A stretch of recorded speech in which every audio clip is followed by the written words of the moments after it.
Magic Tree House, Book Number 36, Sunlight on the Snow Leopard, by Mary Pope Osborne.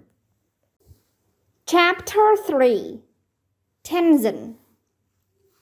Jack and Danny set their backpacks beside the girls' baskets. Then they climbed up the ladder to the flat roof. Tenzin was lying on a straw mattress in the chilly open air. His eyes were closed. "Tenzin, are you well?" asked Minna. "Yes, fine," the man said. He struggled to sit up. Jack was surprised. He thought a mountain climber would look really strong. But Tenzin was small and thin. His face was lined with wrinkles. Minna and Foley put their hands together and bowed their heads. Jack and Danny did the same. "I salute you," each of them said. Tenzin nodded. "This is Jack and Danny. They're hikers from America," said Minna. Tenzin barely glanced at them. "Annie and Jack are searching for a story about a gray ghost," said Minna. Tenzin looked up sharply. "The gray ghost?" he said. "Yes," said Annie. "Minna said you might know some stories about her." "Do you?" said Jack. Tenzin stared at them for a moment. "Why do you want to know about the gray ghost?" he asked. "A friend wants us to find out about it," said Annie. "She told us to ask people in Nepal. We thought it might be part of a mountain legend." "We're just curious," Jack said. He didn't want Tenzin to know he was afraid of ghosts. "Ah, just curious," said Tenzin. He sighed. "No, I fear I cannot help you." "Well, thank you anyway, Tenzin," said Minna. "We have to hurry home now and help Amma. We salute you." Minna and Foley left the rooftop. Jack followed them down the ladder, but Annie stayed behind. Back on the ground, Minna turned to Jack. "I invite you to come home with us to meet our mother," she said. "Amma takes good care of travelers," said Foley. "Great, thank you," said Jack. "But we must hurry," said Minna. "We have to help her during the dinner hour." She and Foley strapped their baskets onto their backs. "Annie," Jack called, "we have to leave." "Be right there," Annie shouted from the rooftop. They all waited, but Annie still didn't come down. Jack sighed. "I'll get her," he said. He climbed back up the ladder. Jack saw Annie kneeling next to Tenzin. She was holding Morgan's rhyme. She had started to read. "The gray ghost of the mountains, the phantom of snow, has a secret to tell you that very few know. Alone on the hillside, she hides in plain sight. Her wisdom speaks softly in shadows and light." Before Annie could read more, Tenzin stopped her. "Who gave you these words?" he asked. "Our friend Morgan," said Annie. "She's a master storyteller like you." "And she is your friend?" said Tenzin. "Yes," said Annie. "It is a very wise person who wrote those words," he said. "I will help you." "You will?" said Jack, moving closer to them. He was amazed that Annie had changed Tenzin's mind. "Yes, but only if you are serious about your quest," Tenzin said to Jack. "Not merely curious." "We're serious, very serious," said Jack. "Actually, looking for the gray ghost is our whole reason for being here," said Annie. "I see.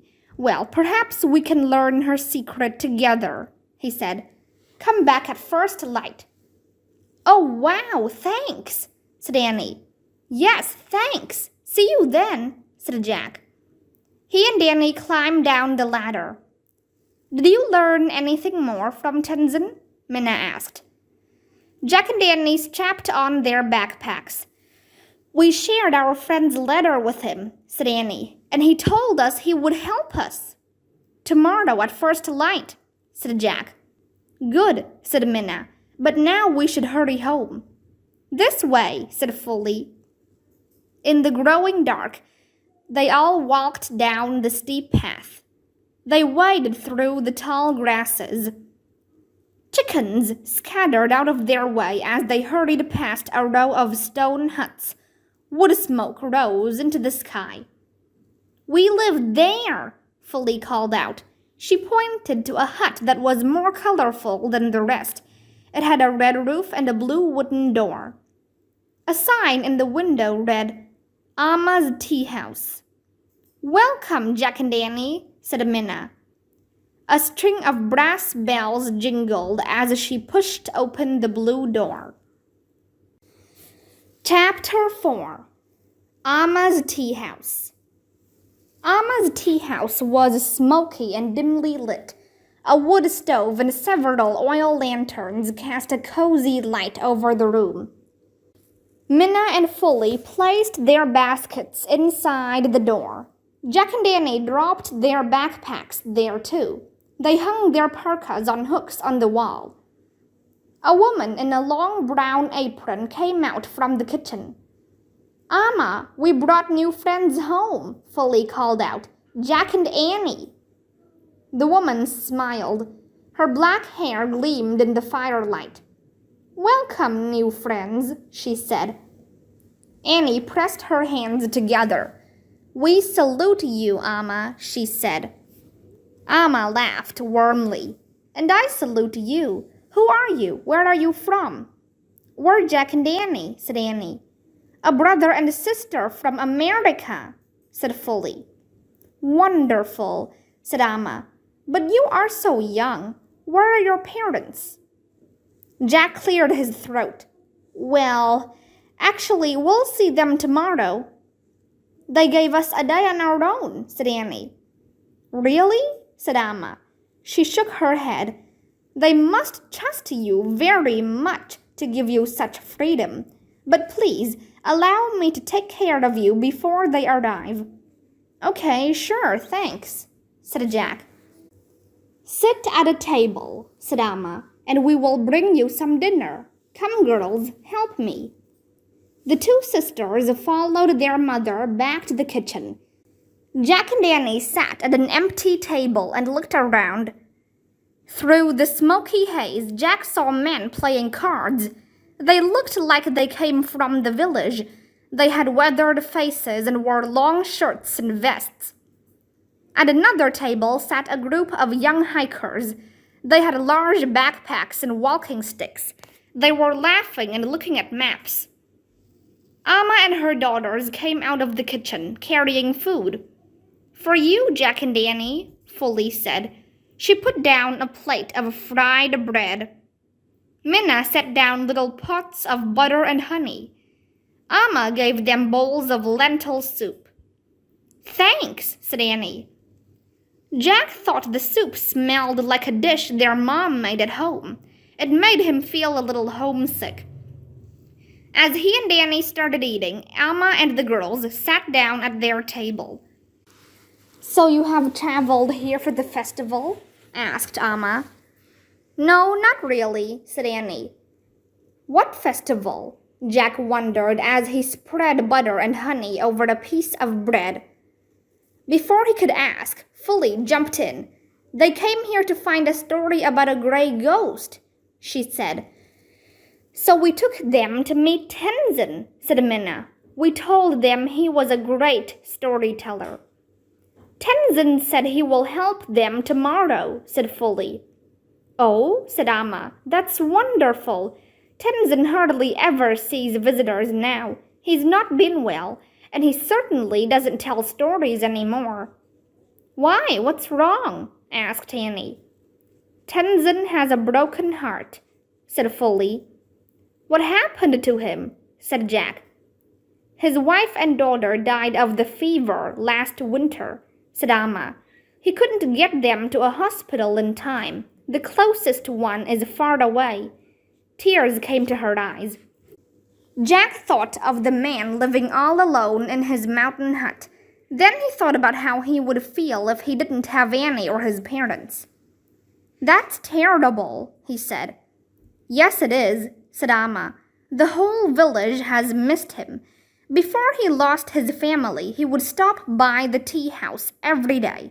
He carried wood for the elderly. He taught climbing skills to the little ones.